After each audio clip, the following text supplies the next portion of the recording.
Hello and welcome to PaxAriaGaming. This is Reg, and welcome to episode number 8 of Ghost of Yotei.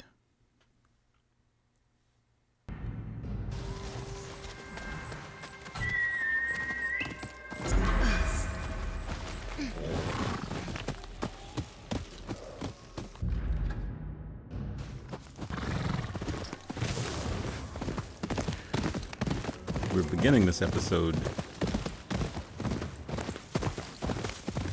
by doing the Way of the Kusarigama.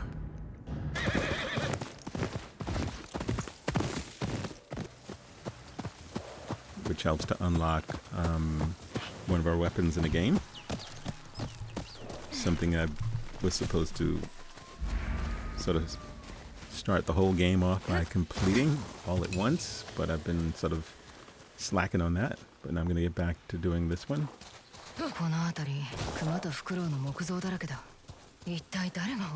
And we'll end the episode by seeing if we can't get the Odachi. So here we go.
The old guy can certainly take care of himself.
Way of the Kusarigama. Kusarigama.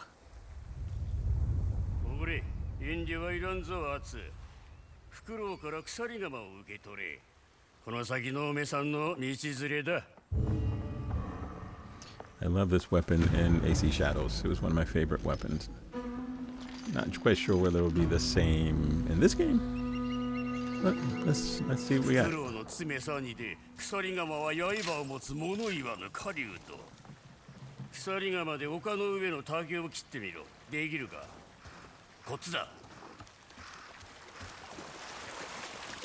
I think the only thing I have left to get is the kunai after the Odachi.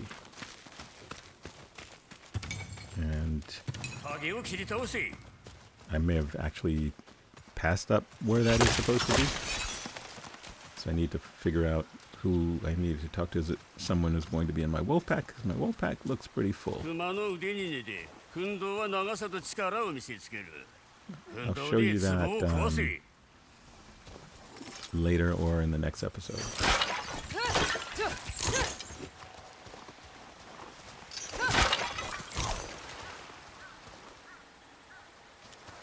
Pots. Okay. Where are the what? Oh, they're holding the pots. Gotcha.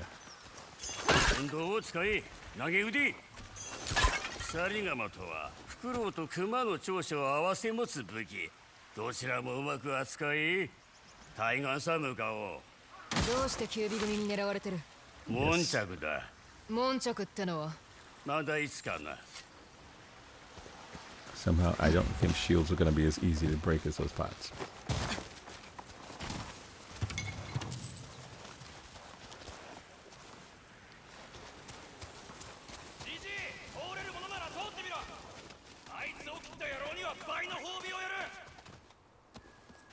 Okay, I guess he's going to let me fight them. 九尾組だ。鎖釜を試す時が来たな。さて、鎖釜が得手とするところはもう一つある。盾を持つ相手にめっぽう強いことだ。相手が盾を持たない時もあるが。それでも打ち倒すことはできよう。だが刀の敵と相対した時はおみさも刀脱げ。刀を構えた相手を前にしたらどうする？ Okay, Enomoto, this seems to be a theme in learning the new weapons, weapon types, which is okay. Not bad. 盾を持つ相手にはどの獲物を構える？鎖釜だ。盾を打ち壊し体の奥を刻む。うん。熊の腕を伸ばし、フクロウの爪で切れ。次の稽古だ。 Okay, so I'm guessing they're going to be 9 tails with shields and 9 tails without shields. Okay, they don't have shields.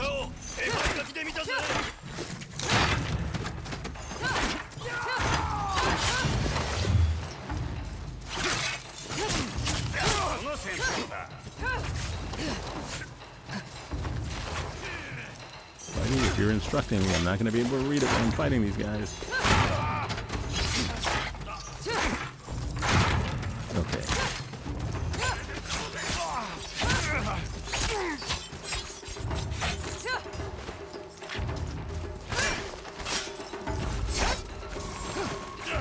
Right, so you switch to katana since the shields are gone.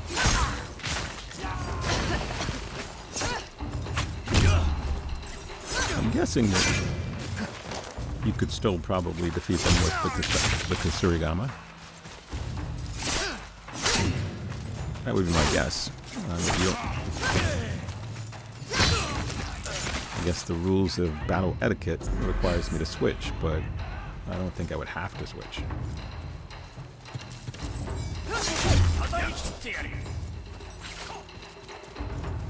I'm going to do this.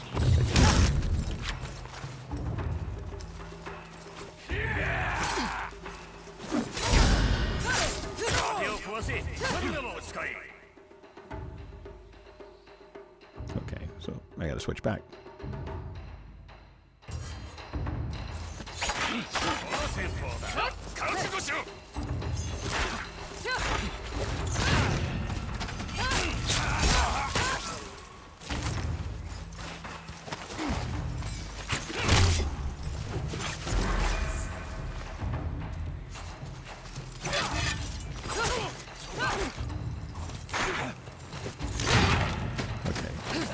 So now I can switch to katana and use that the rest of the way.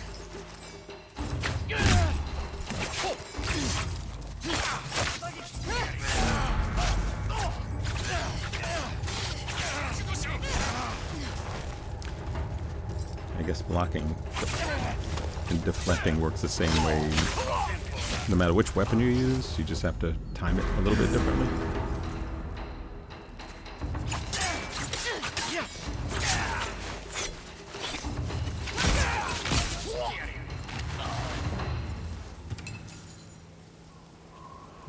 Not too bad. It'll take a little bit of getting used to. The whole switching weapon during combat is relatively new for me. I don't recall a lot of games having you do that.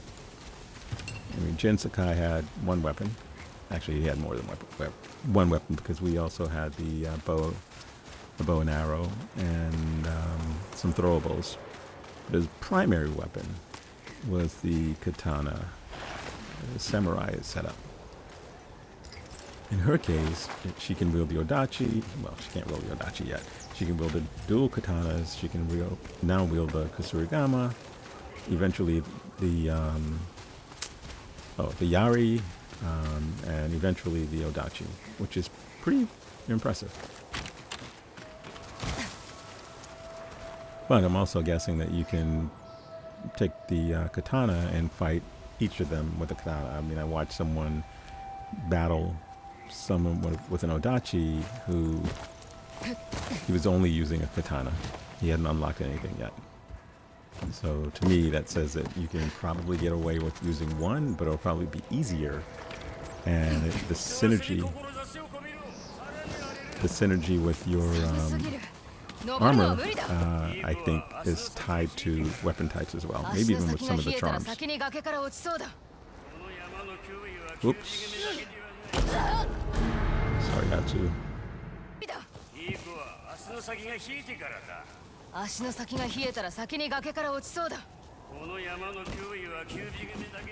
So if you want the best loadout to work for you, then it sort of behooves you to use the stuff the way it's supposed to be used.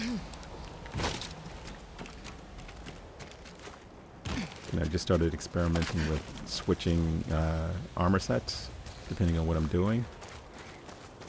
My biggest thing is I never remember to switch back.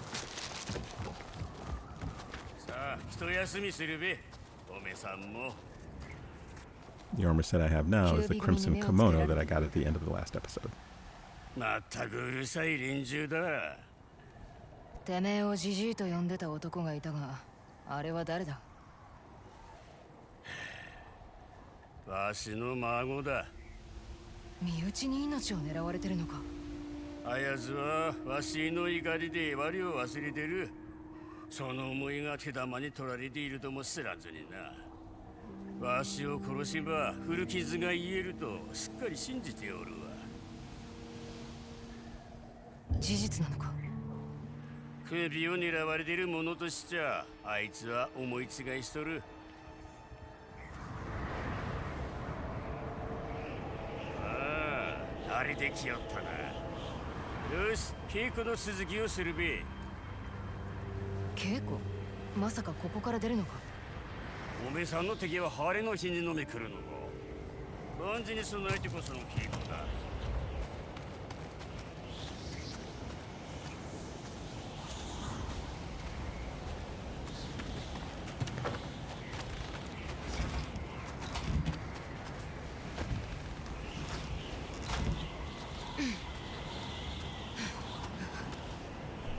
He's going to teach us how to deal with the cold.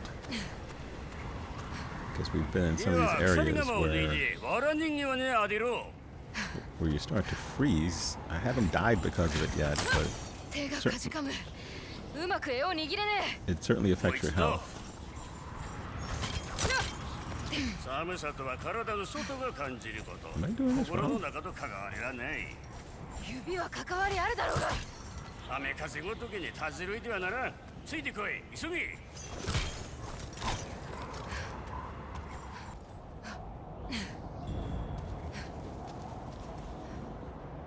Alright, where he go? I guess that was supposed to happen. He's teaching me how to deal with the cold. Basically, it's all in your mind.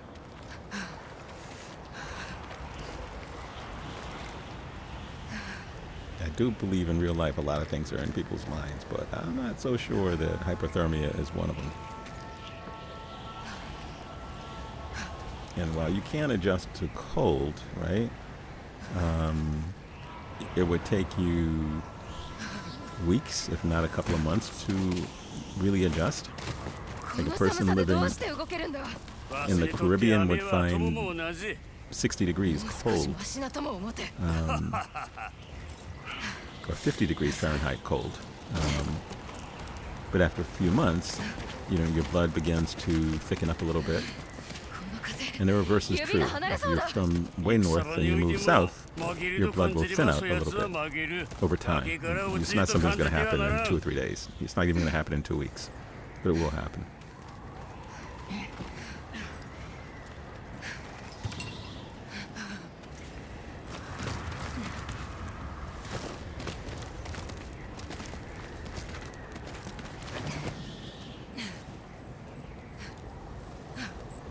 Okay, hopefully this is another little rest area. よし着いた Atsu's freezing to 鎖 death. 釜を出しなさいここで寒すぎる情けを求めるか斎藤は情けをかけるかの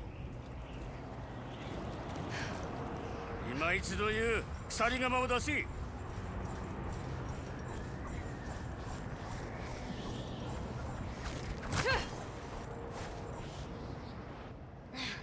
この寒さじゃ絵をうまく握れねこの地で戦うんだらここでの生き方学びえ分かってるどうして戦うかを思い出し斎藤はこれ式の寒さで震えるのかいや今まさにあやつがいたとしてもホラの中で茶でも飲むのか望むならば茶を立ててもよい分かったてめえの言う通りだ何をすればいいこっちだ山頂の雪解けでこの池さたまるかっこいいが魂の修練さうってつけだ何させる気だここまで登ってきたその息がうちから温めるだろう Not exactly a hot spring. Jeez. Sorry, Atsu, you're about to reflect on being warm. I guess willpower. 冷や水は体の外だ冷や水などありはしないそう信じればきっと耐えられる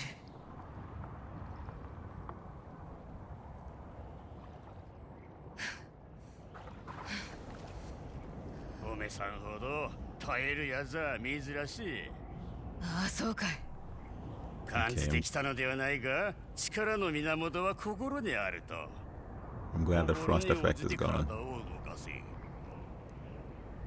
わら人形を使った稽古をまたやりたいああよかろう Oh no, frost effect is back.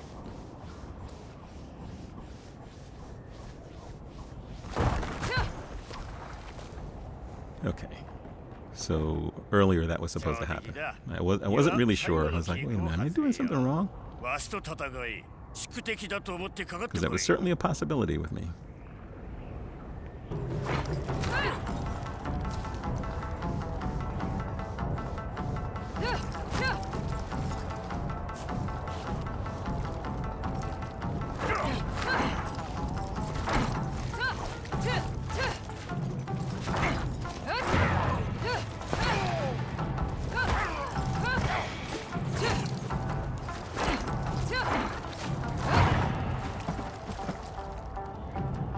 Okay, so it looks like you had to break the shield twice in order for it to break. Or fill the meter twice before it breaks. I don't know.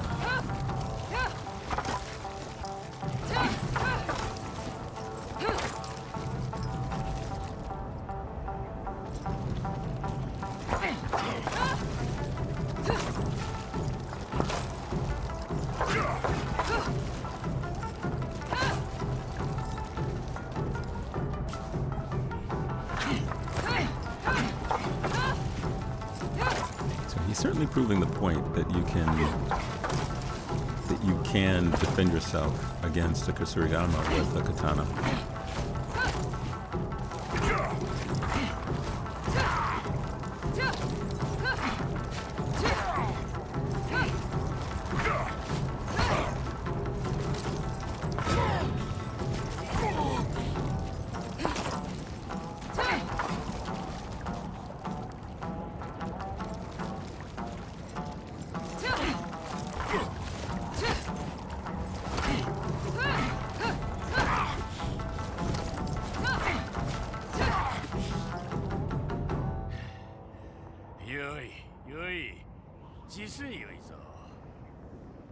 では熱い茶を一杯飲みたい。嫌とは言わせね。言わんよ。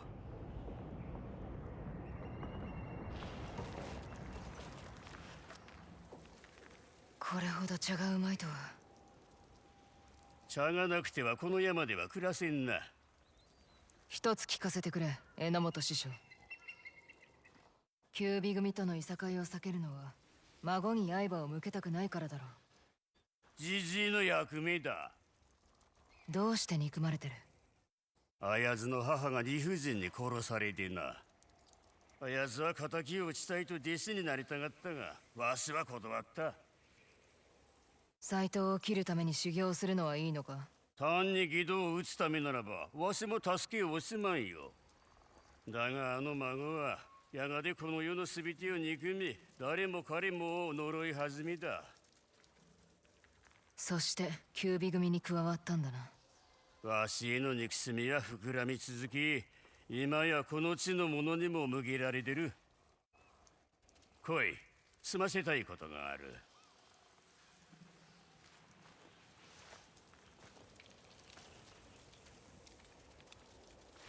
Okay, so he wants me to kill his grandson.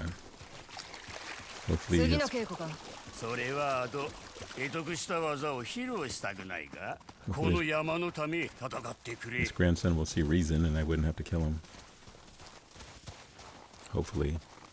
九尾組は恐怖をまき散らしておる。何が見えるか言ってみろ。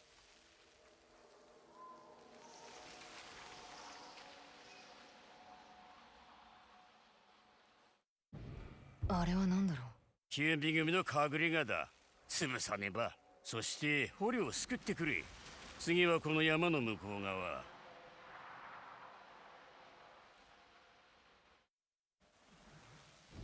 船着き場がある。そこに鍛冶師が囚われている。救えば鎖鎌を鍛えられよう。どうして俺に頼む？わしを見れば孫が向かってくる。おめさんは知られておらん。相対することになったら俺に殺してほしい。そうだろう。相手は身内だ。わしの口からは言えん。だから俺に稽古をつけたのか。争いは必ず収めねばならん。よくわかった。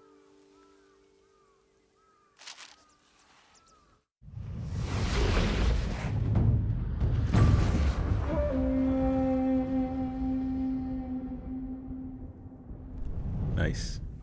I'm guessing there'll be subquests where you have to return to Master Yamamoto to upgrade it fully, I guess. I know that's true for the other ones. And there are these little side quest things that you have to do.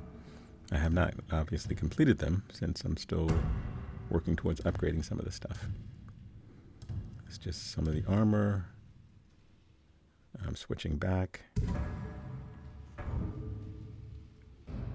I love the way this armor set looks. The Way of the Kusarigama. At least part one of it is done. I'm guessing when we get to the point where we're confronting his grandson, chances are it'll be right back here where the grandson is probably going to be trying to kill him and I have to, I have to save him or something like that. I don't know. We'll see. That's a guess. The Yari Master, I can't complete his until something I have to do. I think I have to master everything in order to go back to that tree, the persimmon tree, and try to break the mask. I've been back there a couple of times and nothing's happened. Or at least I couldn't break the mask, so clearly I'm not ready.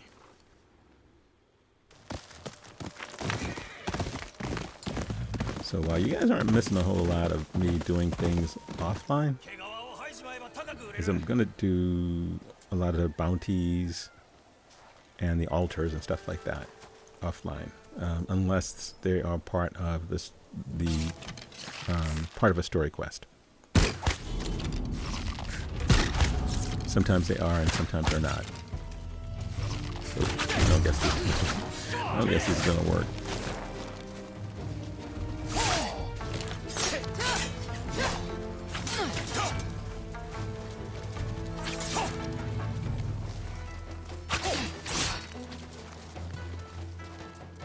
So I know there are a few of those kinds of things that are still tied to stories.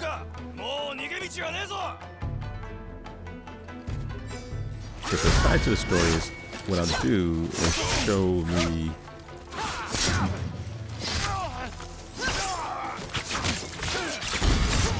rescuing the person I need to rescue, and I'll show you what I'm getting at the altar, so you can always sort of see my progress. But I won't necessarily show you the 30 minutes it's going to take me to get there.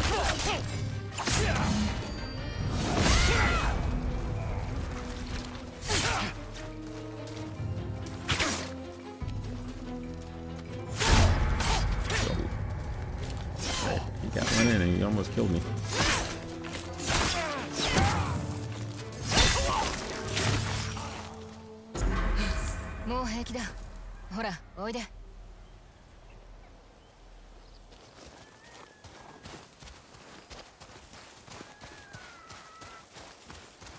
I hear a fox. There you are.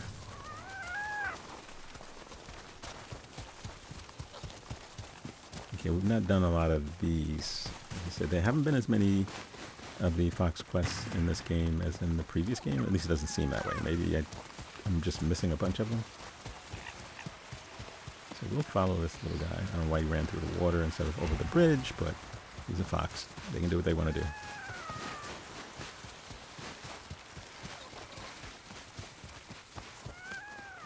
Should I have called my horse? You're going pretty far, buddy.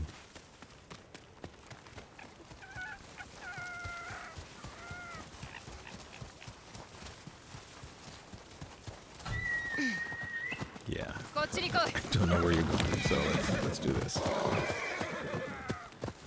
No, watch. You probably gotta travel 10 feet and then pull up somewhere. Yep. There we go. Alright, who am I standing off with? Oh, okay. Alright, no, this is an opportunity to use the bow.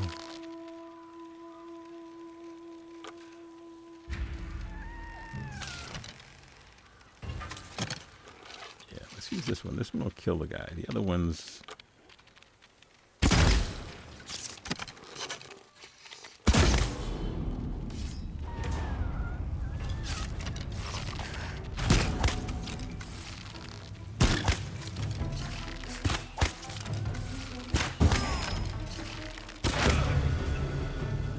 Yeah, the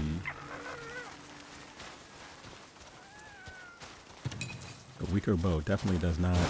You end up having to fire a lot in order to kill these guys. I guess unless you hit them in the head. But I know there's a charm that I can get that will change that.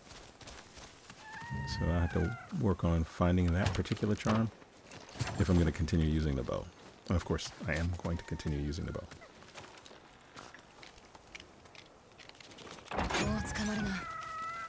Obviously doesn't work against bosses. There we go. A new charm.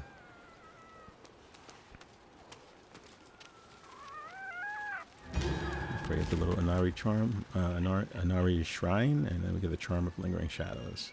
Oh, this is good. Reduce enemy detection speed by a small amount, a minor amount. Not bad. I know there's an armor set that does the same thing. So maybe stacked together, you can become even more stealthy.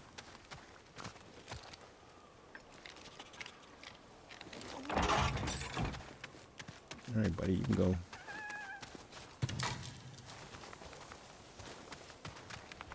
I like that when you retrieve arrows, you get both the heavy arrows and the regular ones. The heavy arrows do a lot more damage. I like using them a lot more than the regular ones. Although I do think that I can unlock poison arrows as well. I don't know how much damage that'll do, but we will find out.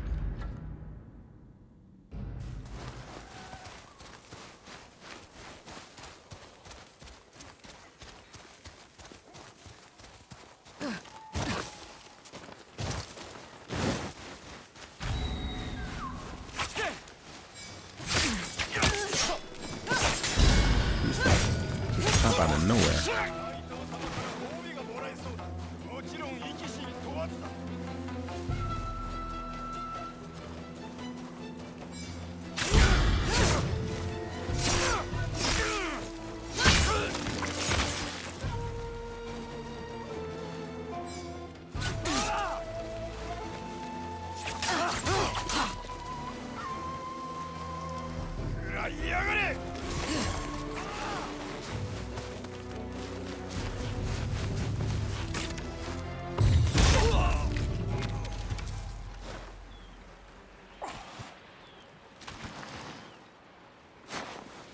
Definitely an interesting way of ambushing people, hiding in the snow. Although the ones that wear the white armor, I think is a smarter move. Okay. So find the prisoners. Okay, so this is part of a story quest. So clearing this particular homestead is a little bit different than the other ones.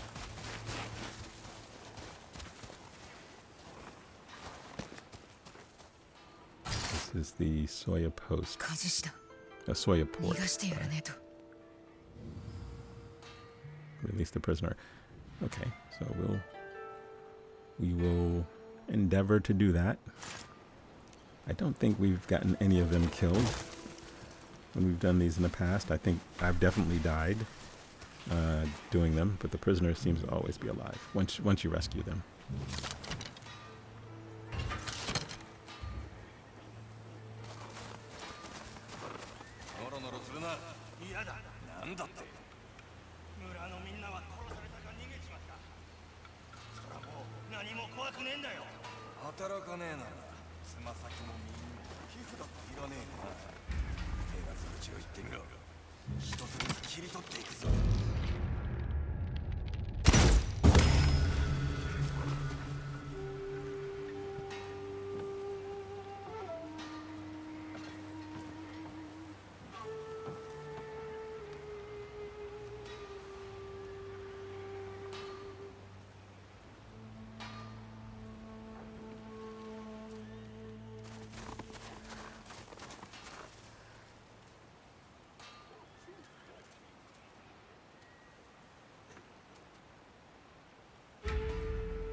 見つけ出せ。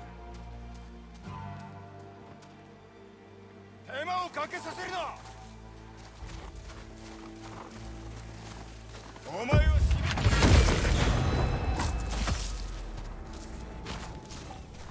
Okay, so I have not seen that before. That was brutal. Oh. And there've been a lot of brutal assassinations in this game. That was really brutal.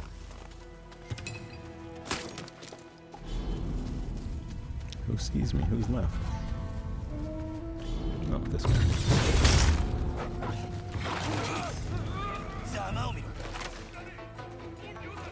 Thank you, Kiba. Oh, by the way, the wolf has a name. The wolf's name is Kiba.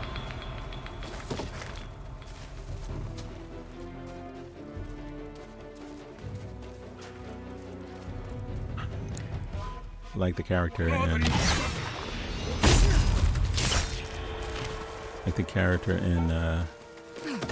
Boruto. No, Boruto, however it's pronounced.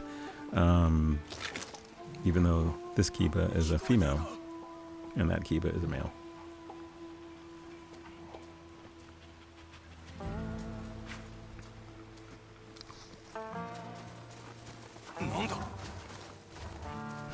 I wanted to assassinate. Right? Okay, still kind of.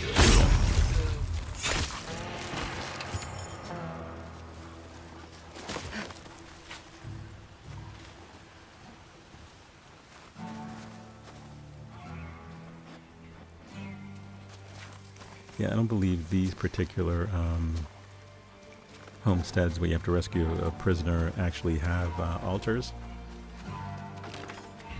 I think they just you just rescue the guy and then it ends with him telling us something and he returns to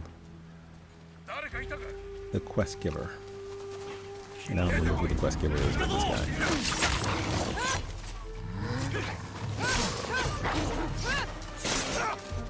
It's nice that Wolf is actually staying with me through this whole little battle.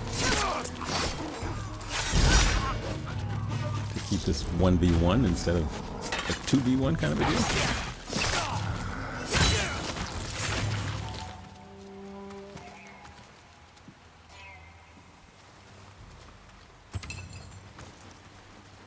Okay. So I think well, I know once we free him, we'll have to fight more, so. I was going to say, I think we have everybody, but. 話は後だ。ひとまずここを出る。戦えるか。もちろんだ。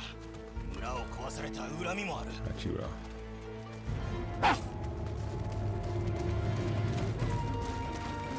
Where's the wolf going? Oh, maybe. I don't know where he went. She just took off. I guess she decided, hey, I'm done. You guys got this.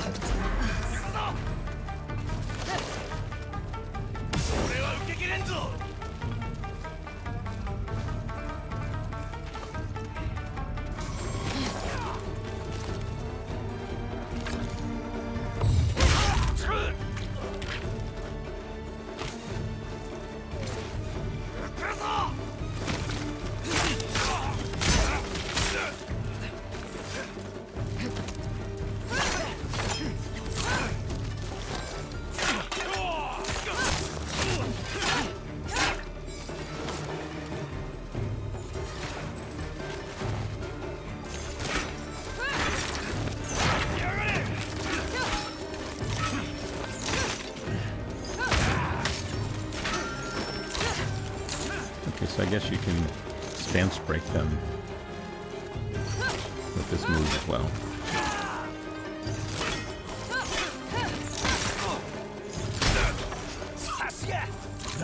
Actually, you can kill them with that move.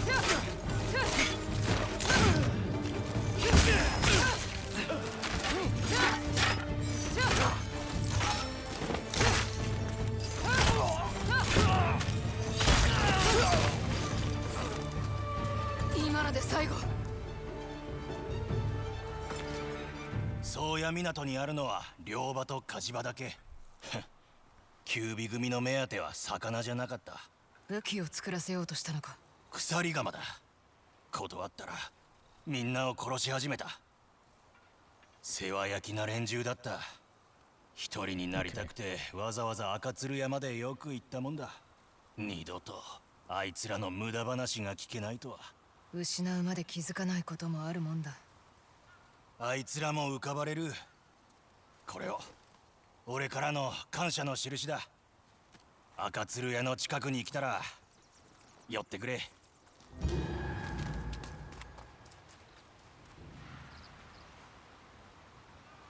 Okay, so I guess he worked with Imamoto. He forges Kusarigamas.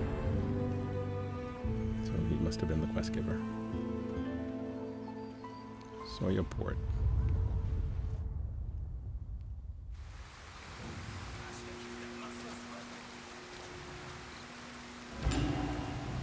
Oh no, I was wrong. There is a shrine. I haven't done any of the puzzle boxes, so not to worry. You didn't miss anything. I haven't done any of those. So this is where I am right now.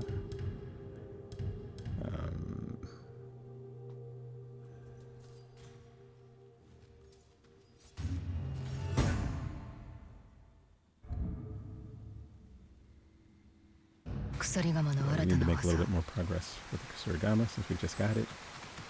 Yari is doing okay. The Odachi is the only one left. Okay,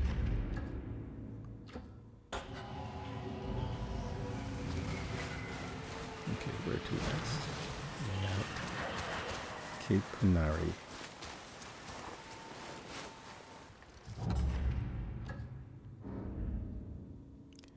Cape Inari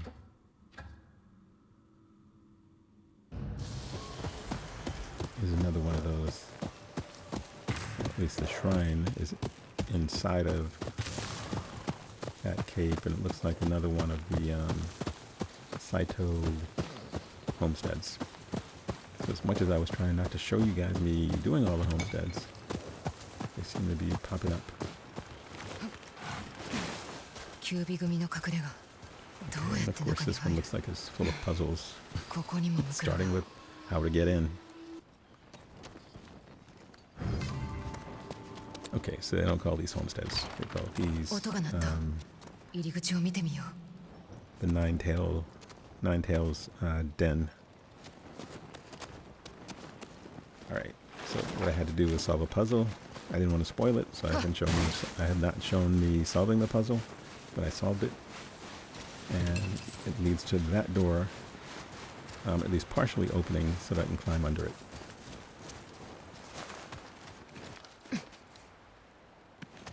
It's a two-part puzzle, just so you know.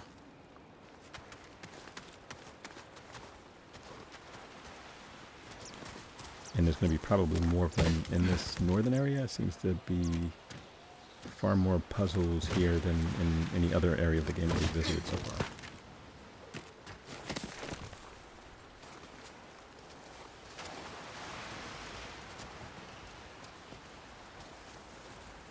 Mata 灯籠か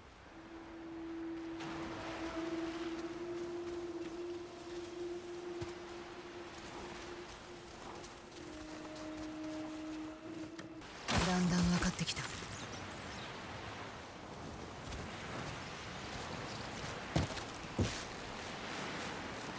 So we had to solve another puzzle to make it across this chasm.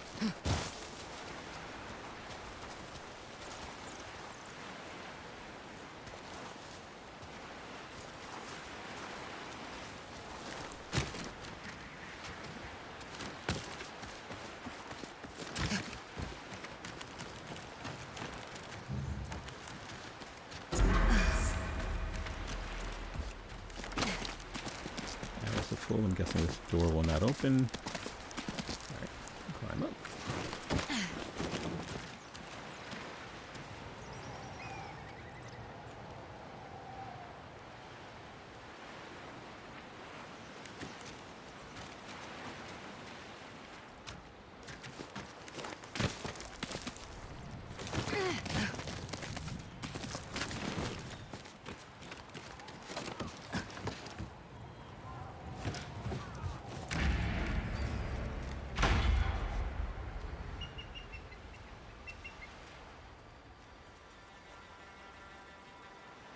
Okay, so we have to kill the soldiers.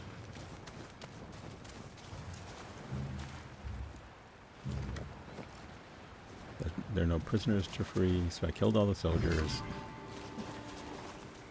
And solve another puzzle, which should unlock a path across to where the shrine is. See, promise you guys I wouldn't make you watch me kill 1 million people to get to the shrine.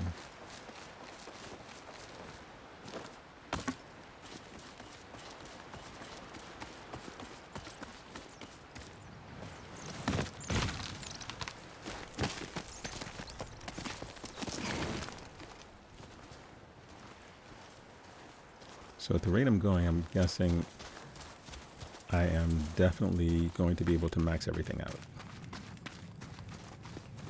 I mean, even the weapons and stuff that I don't use, I'll max out. Or that I don't use as much. I think it gives me the best chance for the end game when I have to face Lord Saito himself.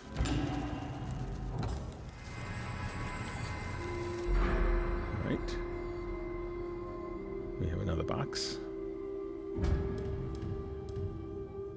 We're done with assassination. We're almost done with range. We're almost done with attack. I just put one into Kusarigama, so let's do another one to move that one along.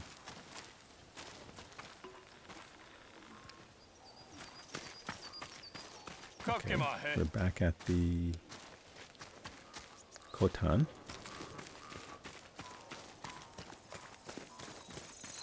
I don't know who just spoke to me, or whether they were speaking to me. Maybe they weren't. But let's see if we can't locate Husi. フチが時伏せて着物も変えさせた。 This is それは何 this よ is the り Weaver. She's お part of 前も our 我らの着物を持っているのね。 she's 降り part て of なんだ our ろ wolf 手入れ pack. のコツでも教えてくれ。着物を丈夫にするには我らの民との結びつきを深めること、他のアイヌと語らい我らの心をより深く知るといい。それを示せばその思いを新たな着物に縫い込んであげるよ。見つけた品にはよくわからないものもあった。コタンの誰かに渡せないか。そんな目で見ないでコタンの皆に聞いてみたらどうだい。それが何なのか尋ねればわかるはず。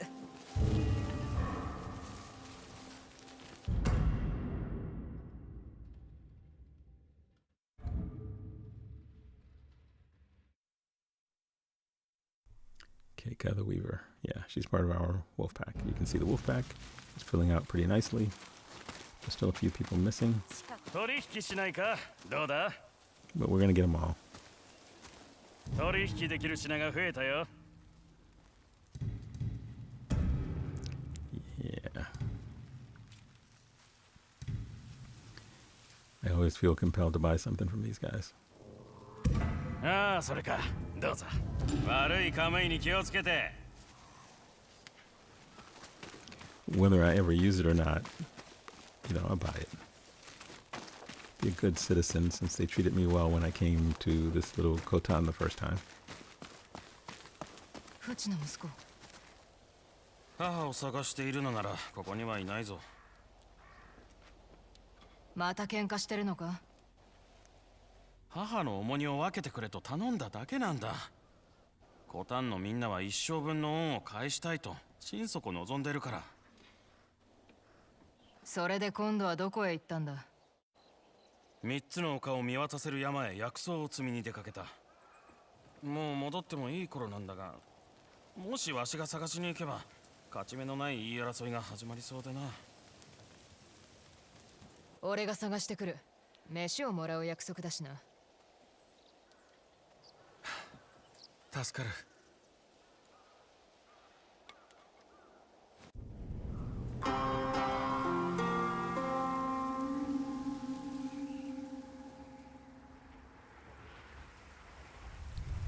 The load we bear.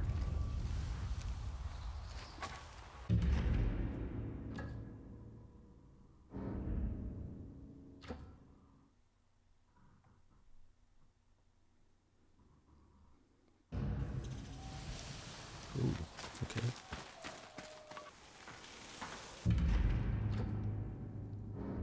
We're gonna do that one too. フチはここらにいるはずだ。 But let's see if we can't find her first. Hopefully nothing happened to her.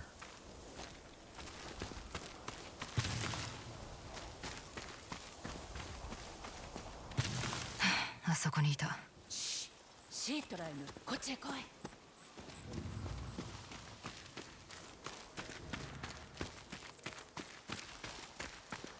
その足首、盗人を追ってる時に転んだな。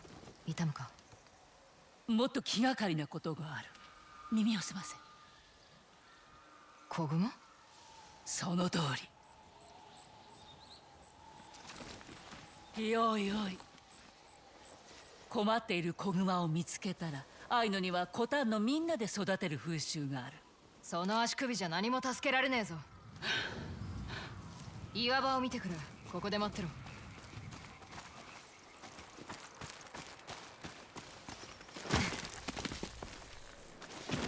Okay, we're hunting a bear cub. 不意に動いてはならんからな。熊とは幾度も接してる。知識ある者は信用を得るべきだ。疑いではなかったよな。わしの言葉で諭そうとするとは、なんと無礼な。 Hopefully its mother is nowhere nearby. 熊とは幾度も接してる。知識ある者は信用を得るべきだ。疑いではなかったよな。わしの言葉で諭そうとするとは、なんと無礼な。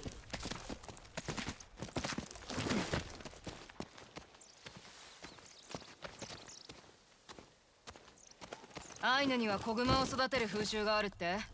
アイヌ語でキムンカムイ。わしらアイヌにとってクマは大切なカムイだ。俺たち人にもカムイがついてるんだよな。ああ、そう。よく使い込まれた鍋にも宿る。カムイは身の回りのものにも宿る。日々の暮らしを彩り生きる知恵を授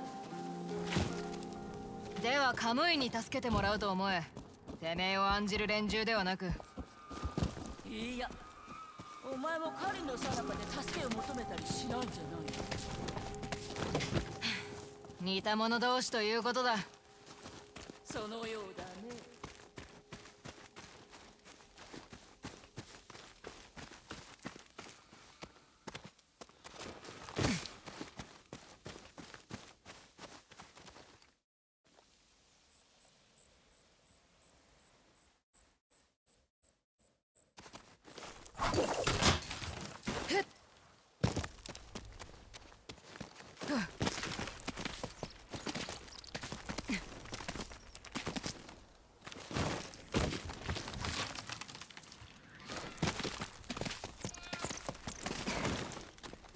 あいつの母熊が近くにいないといいが。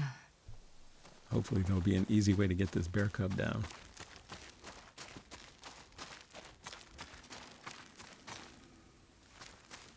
All right. Where are you? 崖崩れ。 Okay. Not good. No wonder it's crying. 母熊だ。岩から逃れようとしたが。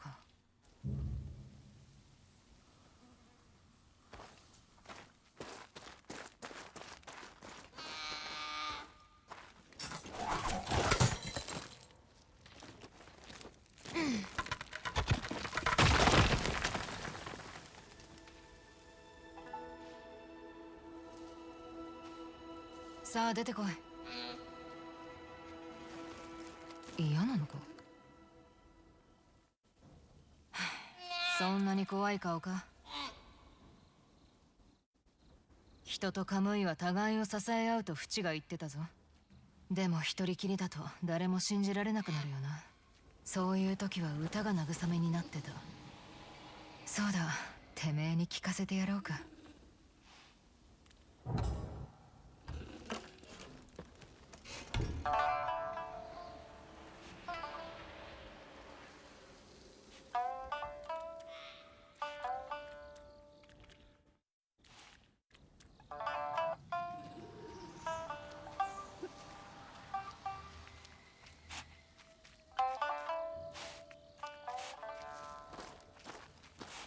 なあ、何も怖くないだろ。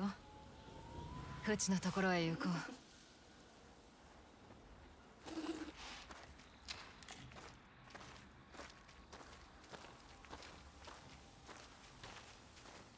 その息だ。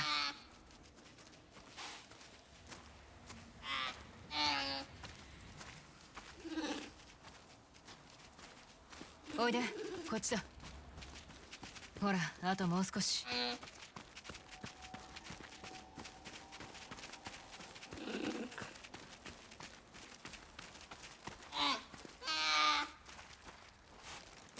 行きな。見かけよりも楽しいぞ。よ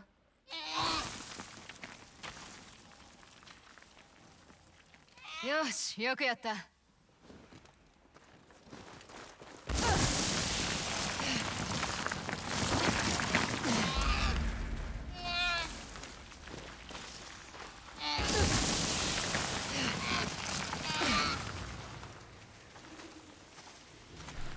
Okay, Pillar of the Fallen will have to wait while I escort this little cub to Lucy. There she is. 魚の匂いは好きか？ To make a ど note う to だ？ remember where that pillar is. そろそろコタンに戻るか。 Because my guess is she's going to now make us escort her back 明 to 日 the の朝にここ Kotan. を立てばいいさ。そうだな。関とオロは約束のアランケプシネプカイさん。果たすべき役目があるからこの世のすべてのものは生まれてきたのだ。わしの役目は腹からを助けること。けれど体が言うことを聞かなくてな。まるで用なしだとみんなから見られているように感じてしまう。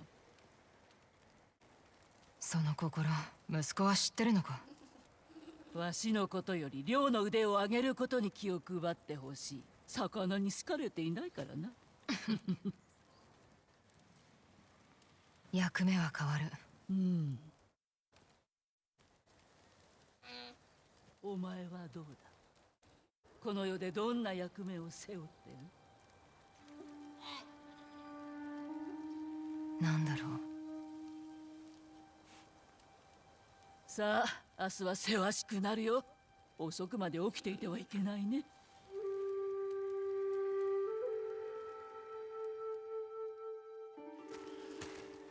着いたな。どうする？子熊がコタンを住処にしたいか決めてもらう。まずはみんなに合わせてやろう。みんなカムイがコタンにやってきたぞ。おゆき、エアニアナ、ラメトッコロ、ペネックス。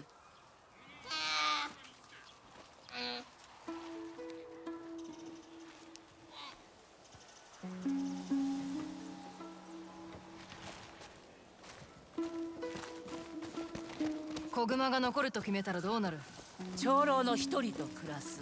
仲間としてみんなで世話をしていくんだよ。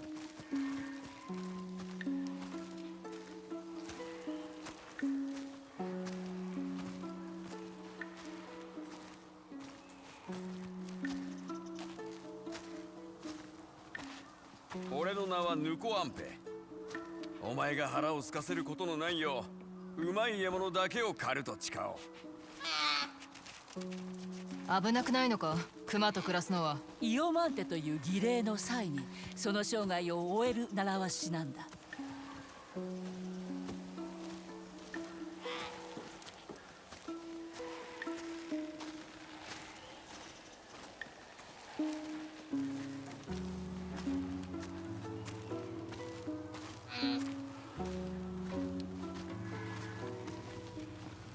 わしはシックウェン。美しい木彫りを作り、それが代々受け継がれるよう必ず努めよう。殺すということか。感謝を伝える儀式を行い、カムイが神々の世界へ帰れるようにする。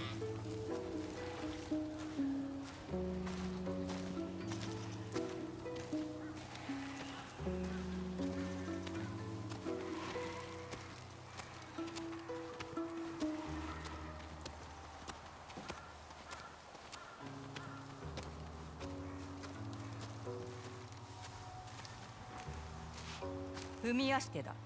お前が退屈しないようアイヌの物語を聞かせよう。それでも見送るのは辛いだろう。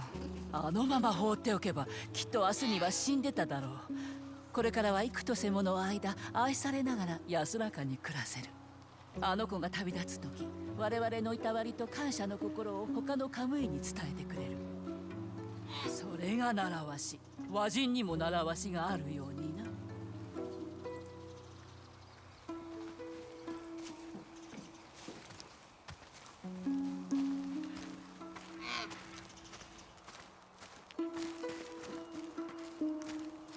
長老としてこのつつましい家と一つの約束を捧げる。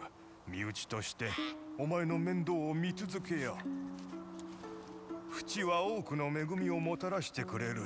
ありがたいよ。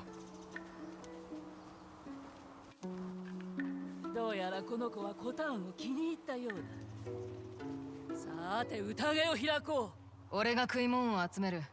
てめえは休んでる。ありがたいがほとんど揃っている。足らんのはお前、せがれに伝えてくれんか。わしと一緒に飯を食べんかと。今頃は川で魚を釣ってるはずだ。探してくる。資産が増えれば厄介だ。こっちだ、シットライヌ。あんたと母が子熊を迎え入れたと聞いたぞ。フチが祝いの膳を用意してる。なあ、てめえも来い。フチと話すんだ。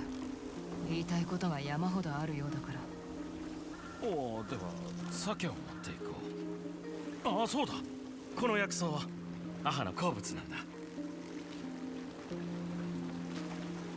礼を言ってなかったら母を守ってくれたこと。ようやく人の助けを受け入れてくれた。わしの助けではないが。人は一人で生きるのに慣れちまうもんだが、てめえの心は伝わってる。そうか、それが聞けてよかった。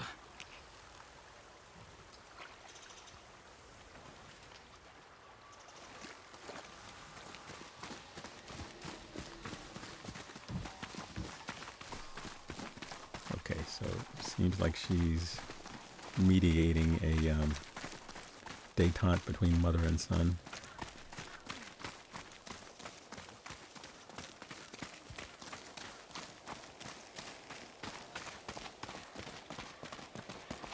シェトライヌ、ちょうど鍋を火にかけたところだよ。無事に戻ってきてくれて何よりだ。ああ、酒を持ってきた。薬草も。そうだな、俺は食い物を家の中に運ぶとしよう。積もる話もあるだろう。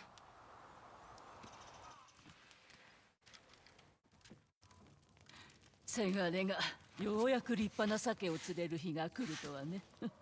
お前が持ってきた薬草と合うはずだ。シットライヌ。どうして俺をそう呼ぶ？狩りの途中で不意に道に迷ってしまう者、その刀を何に使うのか承知しているが、わしのように新たな道を見出す時は来る。おう、せがれがお前にこれを渡せと感謝の印。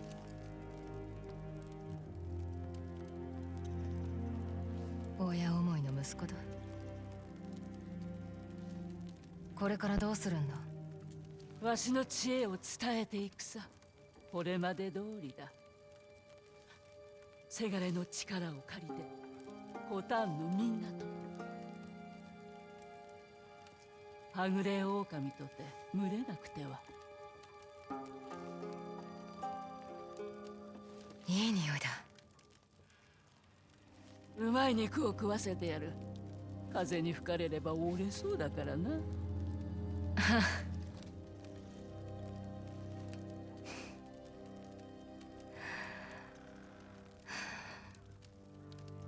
She's a good mother figure for Atsu. Really good. うまい飯を食ってよく休んだ。フチがいねえと静かになるな。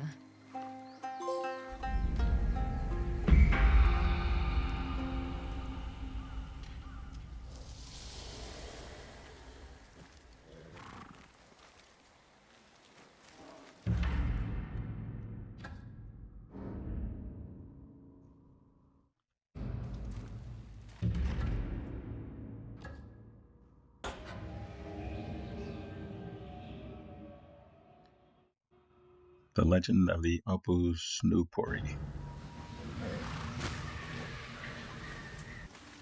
チヌや、みんなお座り。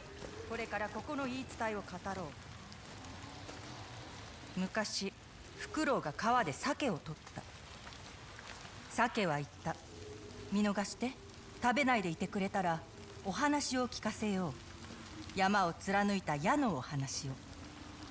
その名もオプシヌプリの伝承。昔アイヌたちに知恵を授けし、おきくるみカムイがいた。名をいくつも持つそのカムイは、ある日人々のいがみ合う声を聞いた。争いを避けるためおきくるみは言った。弓の腕で決着せよ。おきくるみはよもぎを手に取って矢をこしらえ、川の向こうへ放つ。その矢はビューと風を切って飛んでいくと、山を貫いてぽっかりと大きな穴を開ける。これを見たアイヌたちは仰天して腰を抜かすと、いさかいをやめて家に帰ったそうな。矢はどうなったんだ？貫いた山の向こうに突き立ち、そこにはよもぎが生い茂ったという。その地を囲う洞穴には人が寄りつかなくなった。血に飢えたカムイが住み着いたからだ。おきくるみの矢を求めて多くが山へ入ったが、戻った者はいない。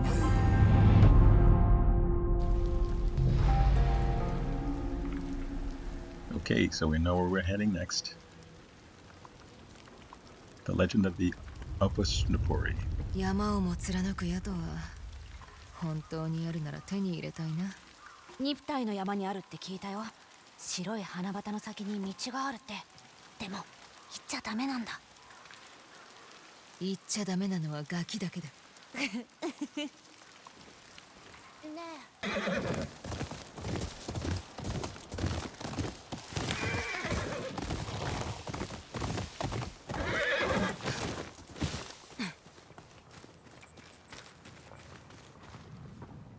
Okay, this.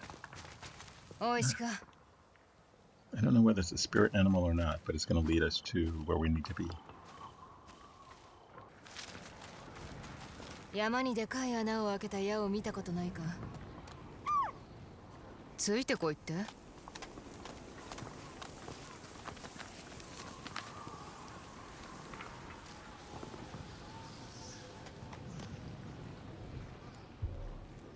本当に穴が開いてる。オプシヌプリの伝承通りだ。こら、どこへ行くんだ。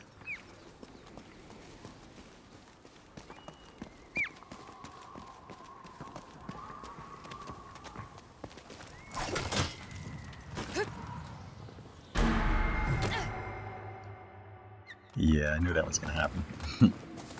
Alright, let's try this again.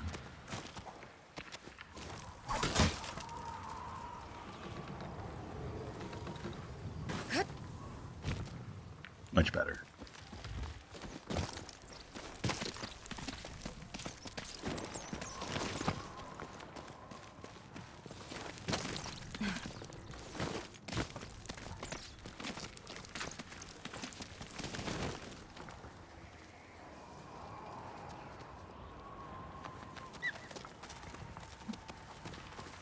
Alright, who's this guy? かっきょんはへい。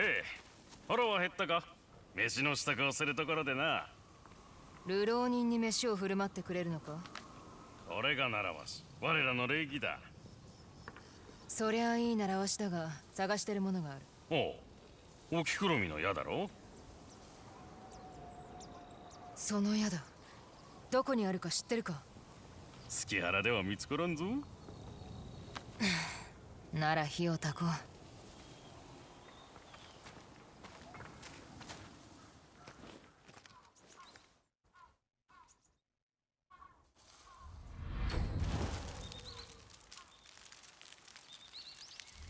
ここまで来るとは珍しい。皆いつの間にか消えてしまうからの。飯を食う場合か。悪いカムイにはとんと縁がなくてな。お主とは違う。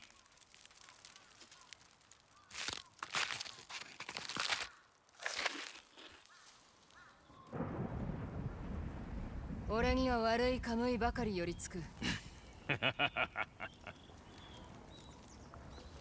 一つ聞きたい。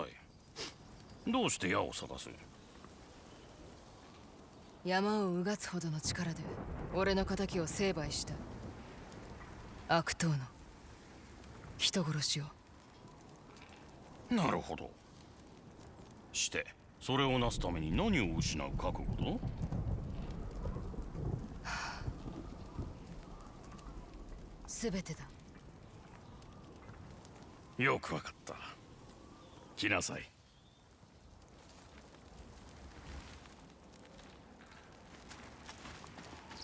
矢への道を示してやろう。だが何が起きてもわしは知らん。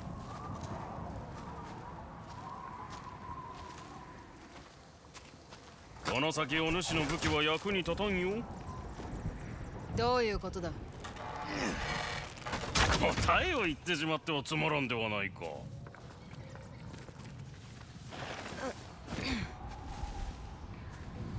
死んではならんぞ。死なん。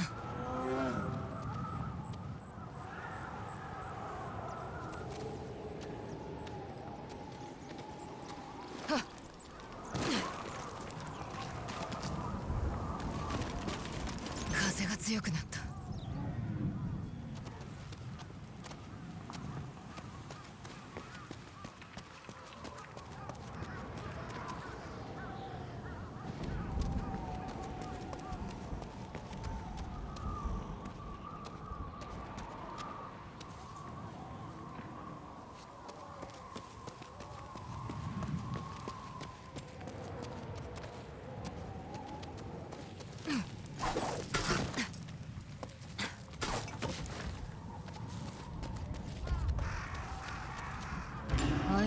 し物か。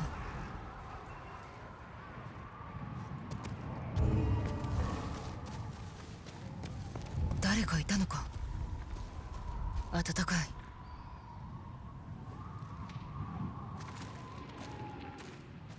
血が新しい。何があったんだ。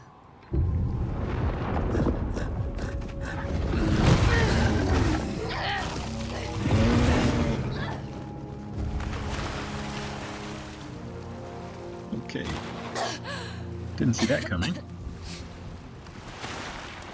鉄砲の音だ。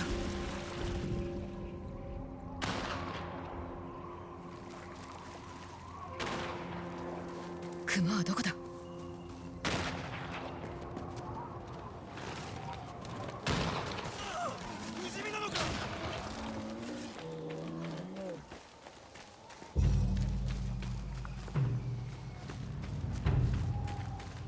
幾度も打ち込んだのに。襲われたのか。道に迷い休もうとしたら見つかっちまった。それで鉄砲では歯が立たなかった。なぜだ。相手は獣だろう。獣じゃないぞ。あれはもののけだ。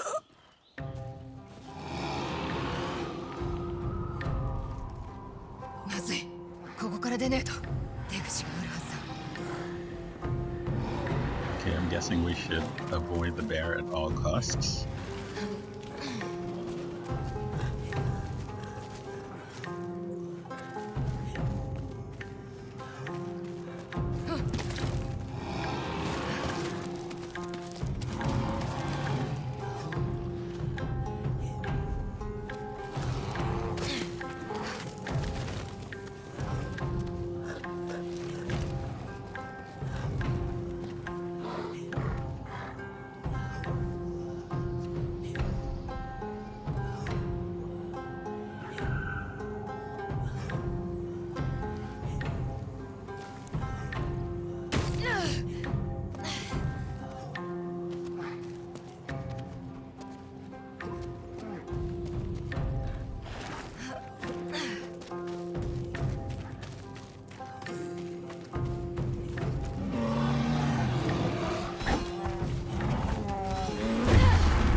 Okay, so we have to traverse this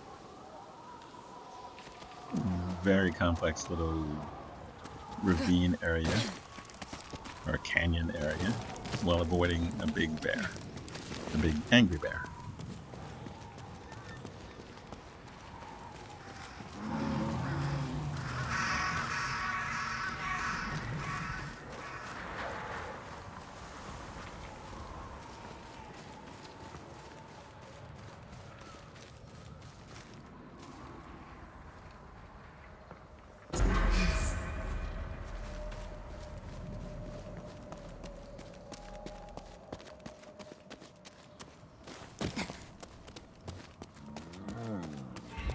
追ってくるつもりか。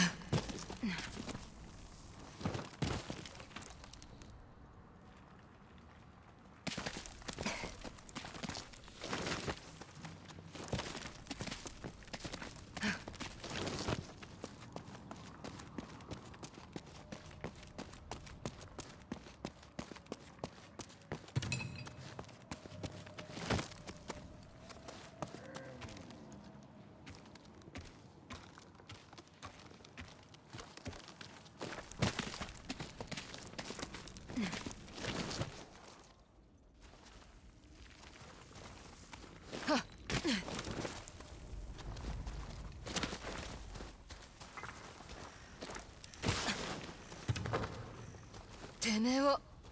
おお、死んでおらんか。あのクマ何なんだ。ここのホラー穴に住まう悪いカムイだ。 This guy gets around. 傷つき汚れたふんぬ。おきくるみの矢だけがあやつを仕留められる。そうか、その矢はどこにあるんだ。頂を目指し、よもぎの生えるところを探せ。雪も降れぬ場所だ。山頂のよもぎの生えるところだな。どうやってここまで来たか聞いてもいいか。言っただろう、わしは悪いカムイには縁がないのだ。だがお主の恐れはあやつの好物。矢を探しに行く。ここにいろよ。この下を進め。気をつけろよ、命を落とすぞ。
落ちるなよ。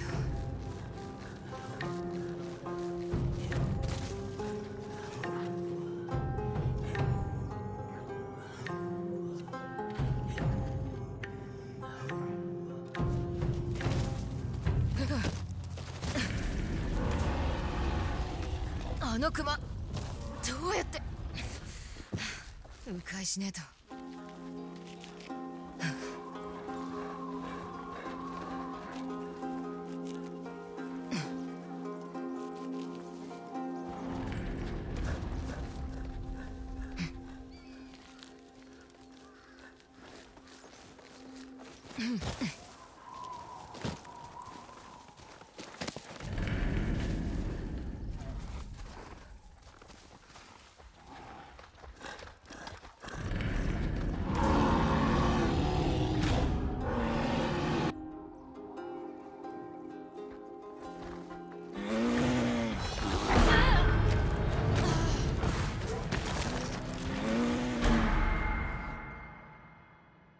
Okay.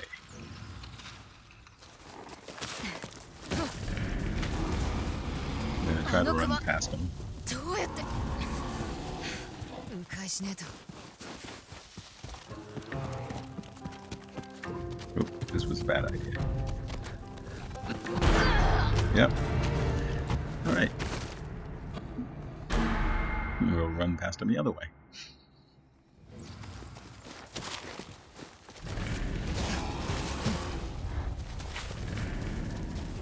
あのクマどうやって Okay, don't go into the cave. 迂回しねえ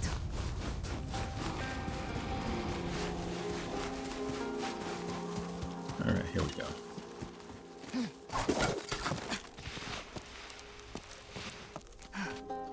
Well, the bear actually can figure out pretty easily how to get around in this place, but I can't. Okay, the way forward is actually the other side of this. Well, okay. The other side of the arena that we just found.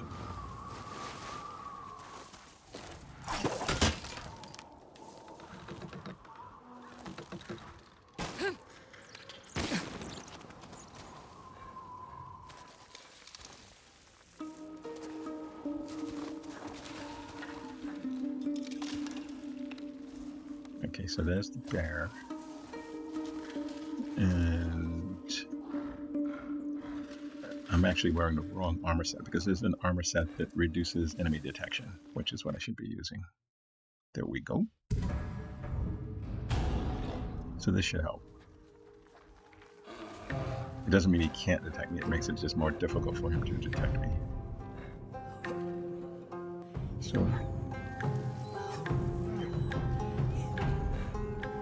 I could go to the middle, this thing here.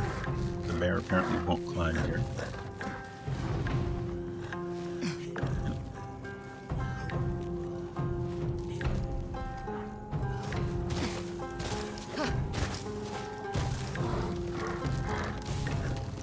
I need to climb right here.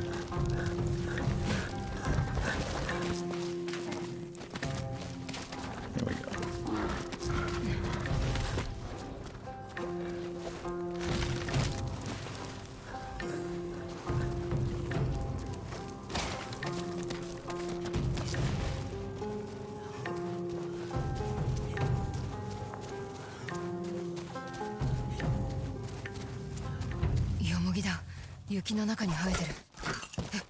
Okay. There's a tree stump in the middle, and the arrow should be embedded in there somewhere.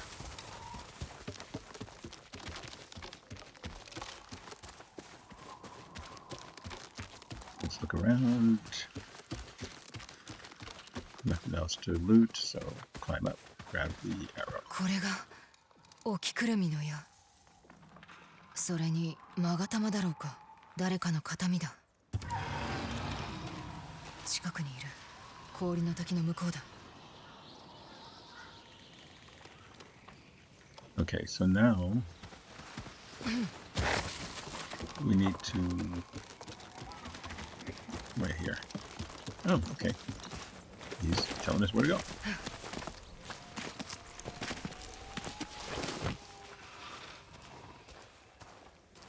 あそこにいると言っただろう。お主の身を案じてな。正気なのか。待て、来たぞ。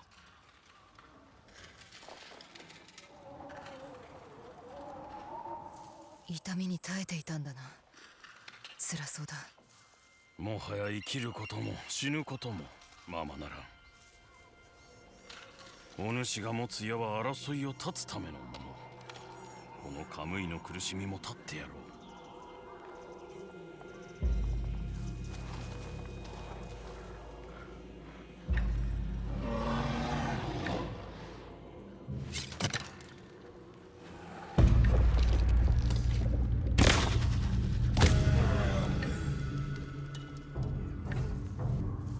終わった。このカムイがカムイも知りへ無事導かれんことを。あいつほど荒ぶった獣は初めてだ。傷を負えばなりふり構っていられなくなるものだ。傷を癒す術を見つけられればよかったのだが。たやすくは言えねえ。たやすくはないな。どこへ行く。帰る。楽しかったぞ、アツよ。名乗った覚えはないが。では、夢で見たのかの。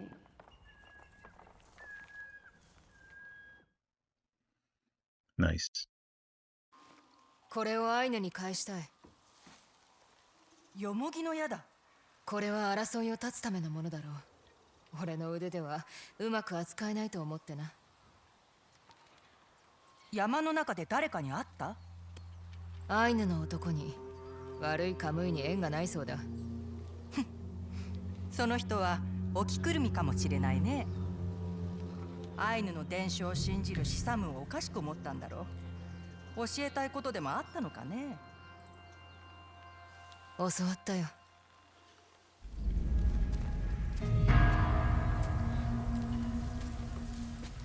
Very nice. All these people imparting wisdom on her to... Oh yeah, I'm gonna keep this equipped. Absolutely keeping this one equipped. These people are giving her pretty good, solid advice. Will she take it or not? We have to see. We have a long way to go. Okay, so where to next? Why don't we go get our Odachi?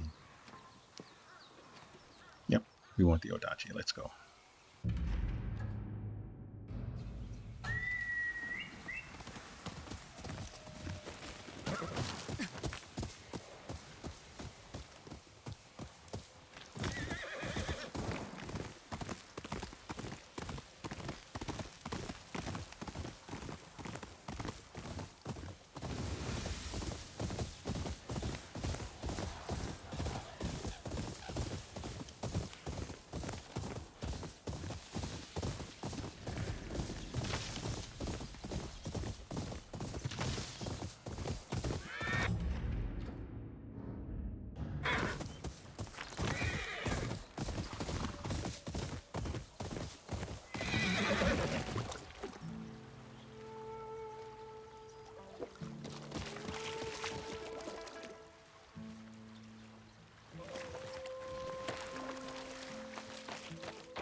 斎藤の息子どもは切り伏せるべし。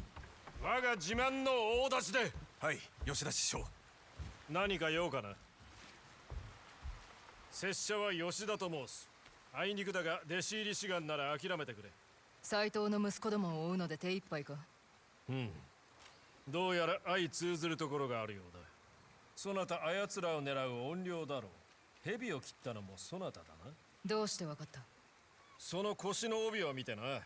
堂々と仇の名を見せつけるとは勇ましい女子だ。堂々と大立ちを見せつけるとはてめえも勇ましい男だな。はたまたアホか。六人衆と戦をするのだ。どちらもアホさ。斎藤の息子にどんな恨みがある？見知らぬ者には明かせんな。しかし拙者の一番弟子にならばあるいは。では大立ちの戦法を教えてくれ。会得は難しいか？まあまずは持ち上げてからだな。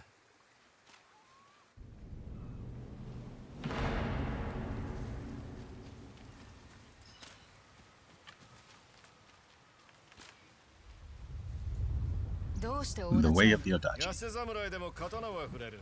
だが人ほどの体験ならどうだ？なまるな。動きも切れ味も。それは使い手が悪い。さあ拾い上げてみろ。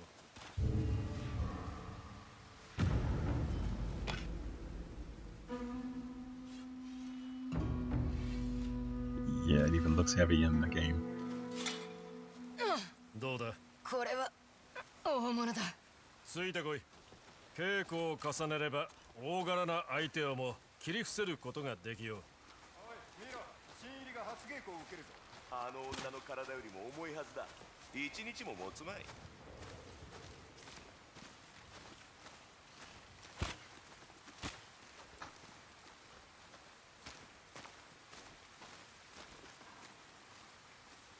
音量にも名はあるだろう。アツだ。大立ちを構えろ、アツ。まずは守りから始める。大立ちで受け続けていればその重みにもなれる。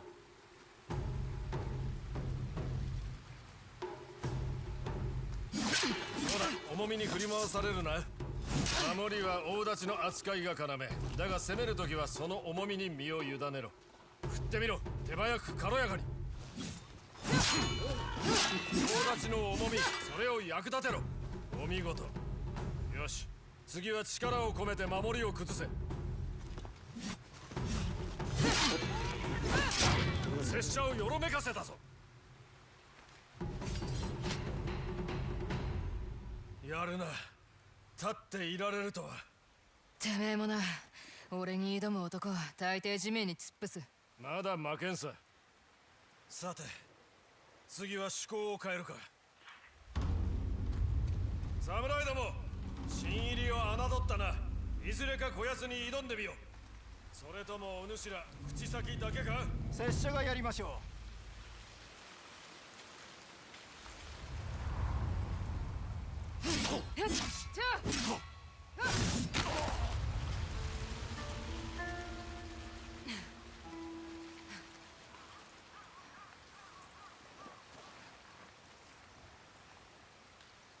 参った、降参だ。次は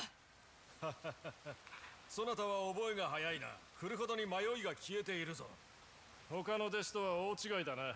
あやつらは拙者のおばばのようだ。師匠、石膏が戻ってきた。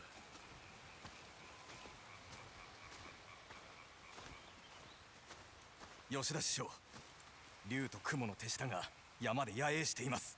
近いな。のんびりする気はなさそうだ。今まさに向かっています。来ればいい。ここが戦場だ。弟子ども、よーく聞け。敵襲に備えろ。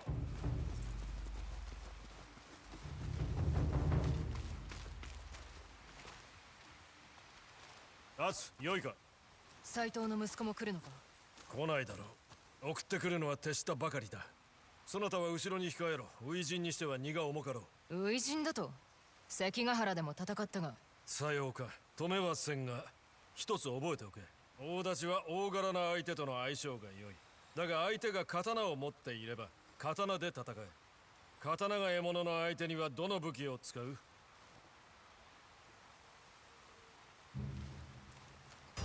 よし、相手の背丈が頭一つ大きかったら。そう、大立ちの力でねじ伏せられる。あやつらが来たぞ。 Okay, let's try this Odachi thing out. 屈辱を晴らしたいなら本人が来いってんだ。大立ちを試せ。加勢せんのですか。辛抱しろ。圧にとっての試練だ。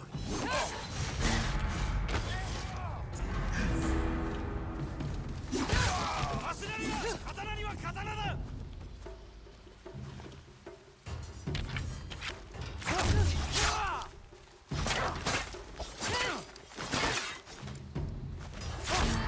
Yeah, I grabbed the wrong weapon.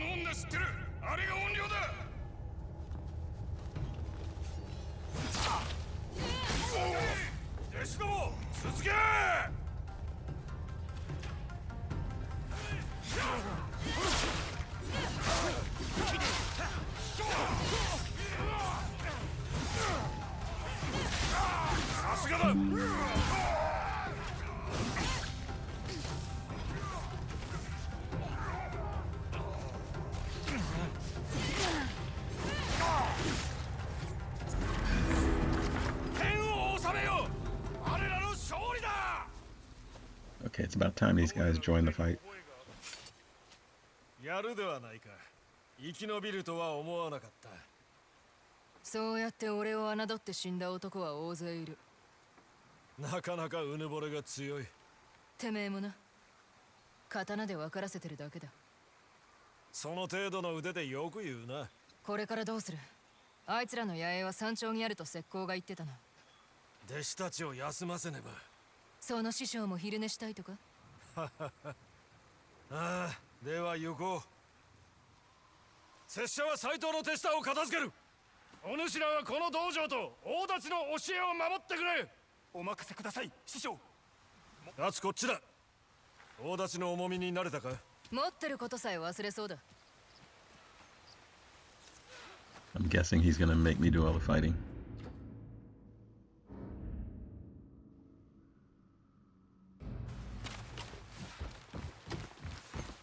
時にそなたはどうして六人衆を一人で追っている？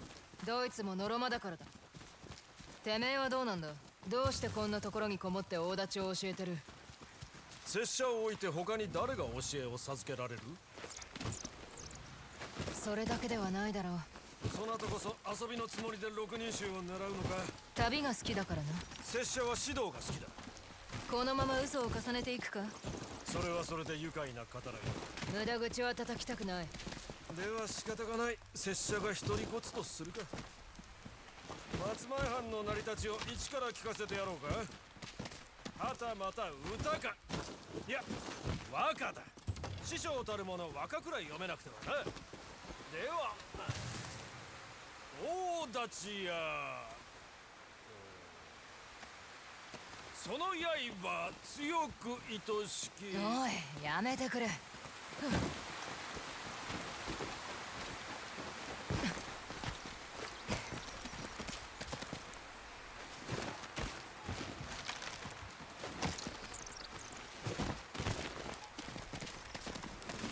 見ろ、斎藤の手下だ。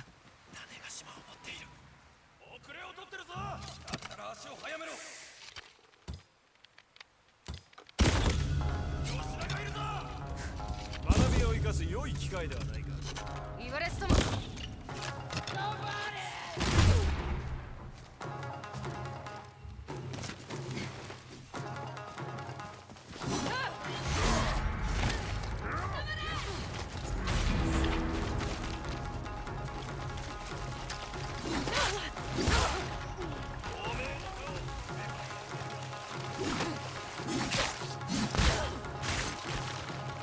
Yeah, I guess it makes sense to take out the people holding guns first.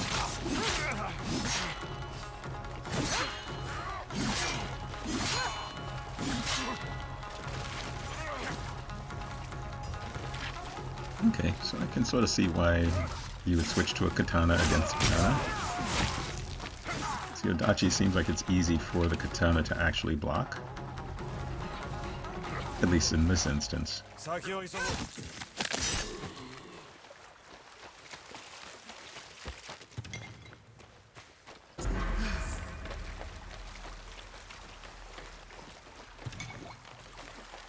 But I can also see why you would definitely want to use it against the brutes, the big guys.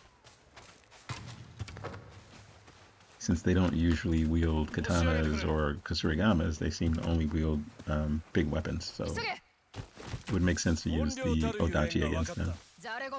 刃に怒りが宿っているからだ。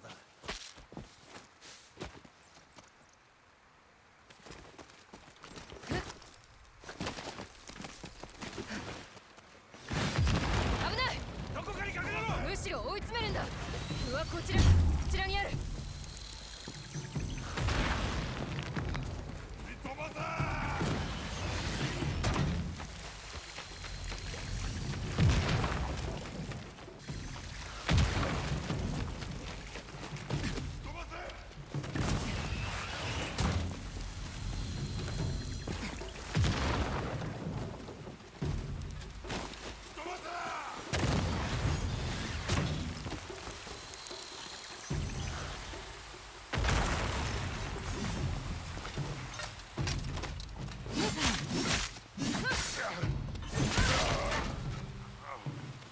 There's one guy doing all that damage.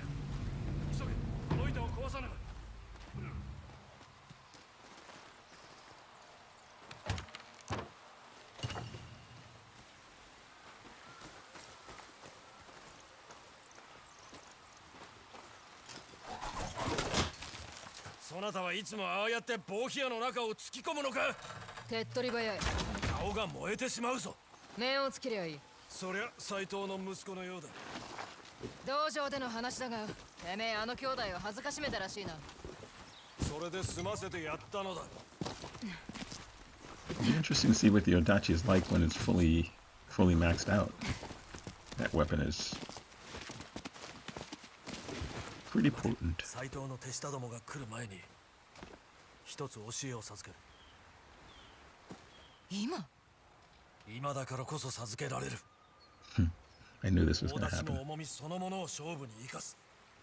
まずは守りの型、それから相手を弾いて、続いてこちらが攻めかかる。なるほど。受けて、 Okay. 弾いて、そして切る。 Knock back 忘れる attack. な。また愉快な語らいをしたいだな。 Okay. よし、大出しを抜け。 I think I've sort of been doing that incidentally. この技を極めるまで大立ちを収めさせんぞ。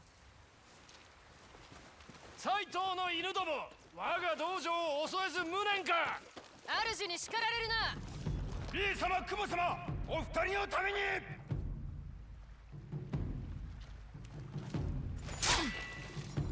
今だ、押し返せ。 Hold, release. あ、その息だ。いいから手を貸してくれ。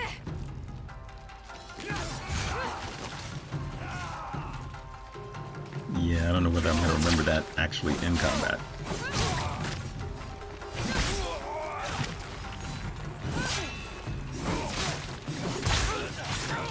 空手だ。上から滑り降りてくる。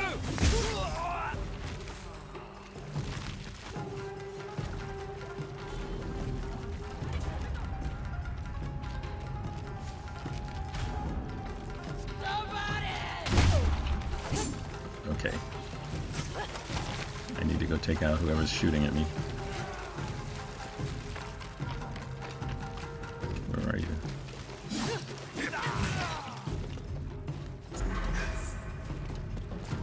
Oh, there you are.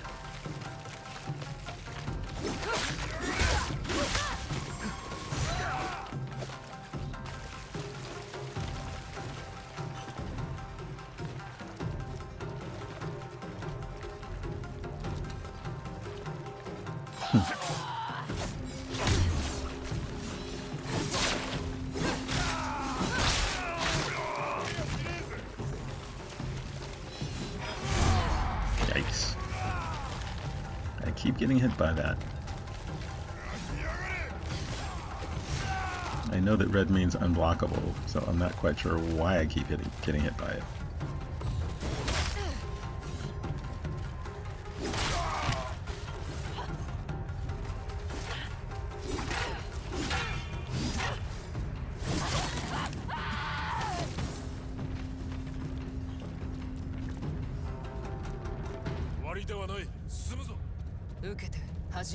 Yeah, hold on, let me loot. 大まかだが無駄がない。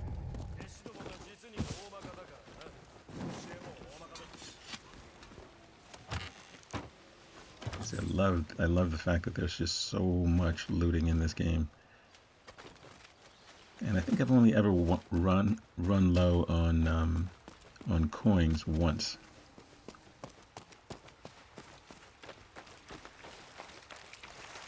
Yeah, I did. It happened one time. Other than that, I'm usually, because of the bounties and exploring, you usually find a lot of loot. A lot of coin. ある。必ず先に上に行け。熊にやられる。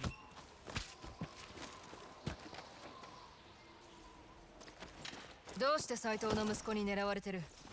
竜の女を奪ったからだ。よほどの美女だったんだろうな。真相を聞けば愉快な語らいでなくなるぞ。そなたの姫事も似たようなものか？長いこと背負い続けてる重荷みたいなもんだ。大立ちで軽くなるのか？まあな。この剣が片付いたら話してやろう。 That's nice.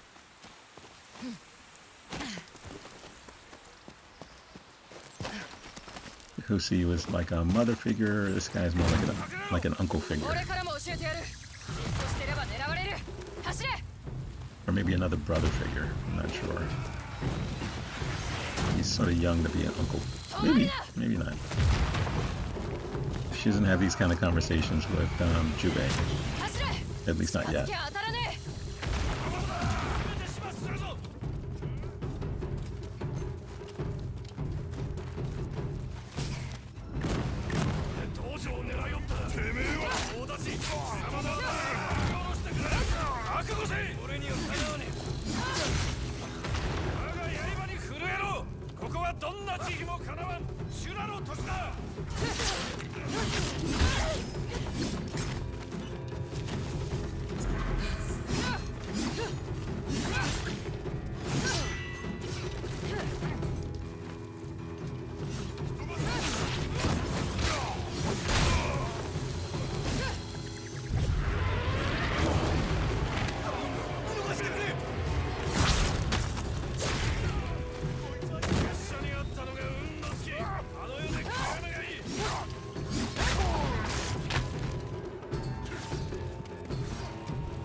Nice. 大立ち一本で何でも片付く。棒冷やの中を突っ切る度胸もだ。ワクワクしただろ。真の像が持たんな。それで竜や雲との因縁を話す気になったか。ああ、愉快な話ではないのだが。Alright, here's a little そなたに backstory. なら明かしてもいいだろう。 Here we go. 斎藤には2人の息子がいる。嫡男は竜。己の値打ちを示すことしか頭にない機嫌取り。次男は雲。無類の酒好きで残虐非道な裏錆びた腰抜け。我が役目はこやつらを切ることだった。松前は人とせの間斎藤兄弟を追った。ようやく捕らえられる日を拙者は待ちに待っていた。そしてその日が来ると我らは鉛玉の嵐にさらされた。100もの侍が撃たれたのだ。40の鉄砲によってまさになぶり殺し。鉄砲隊を率いたのは斎藤兄弟だ。煙が晴れると雲は戦場を練り歩き、生き延びた侍を殺し回った。拙者は息を止め、鉛玉がこの身をうがす時を待った。ふと雲の影に包まれるのを感じた。短筒が取り出されたその時、大立ちを振るった。手応えは確かにあった。雲が顔を歪めて叫び、拙者は駆け出した。しかし竜が鉄砲を撃ち、鉛玉が足に。怪我に気づいたのは松前のクス氏に見てもらった時だ。そして雲が生きていることも知った。深手を負った雲を竜は捨て置きはしなかったそうだ。勝ち時を上げたものの、雲が受けた傷は斎藤家の傷。斎藤は息子たちを突き放したという。それ以来斎藤兄弟は心に固く誓ったようだ。拙者を討たんと。不始末の贖いとして追放すると松前殿に罰してほしかった。ところが指南役を命じられた。で道場へ。殿のおげちだ。斎藤家が宿敵になると見抜いていたのだろうな。あやつらと戦う術を教えられるのは相まみえた者だけだ。痛みを味わわされた者も。俺は6人衆に身内を殺された。16とせもの間本土で腕を磨き、敵討ちのため戻った。そして平穏を得たい。どちらも難しい道だな。俺の敵は6人。どいつも立派な人殺しだ。一人ずつ始末していく。あるいはそなたは叶えるかもな、拙者の望みを。聞いた話だと竜と雲はロシアの偉人と取引をしたらしい。父親の頼みだそうだ。他の連中のことは何か知ってるか。狐が身を隠しているのは北の果て手塩ヶ丘だ。あやつを追う者は消息を絶つというが。恩に着る大立ちのこと、そして愉快な語らいのことも。不快なことに対してはどう出るのだろうね。六人衆に聞きな。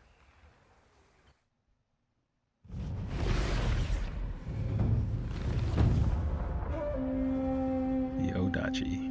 Okay, we're going to wrap up episode 8 here. And when we come back, we will continue our journey alongside Atsu. The way of the Odachi is underway. Take care, and I will see you in the next episode. Thank you, and we'll see you soon.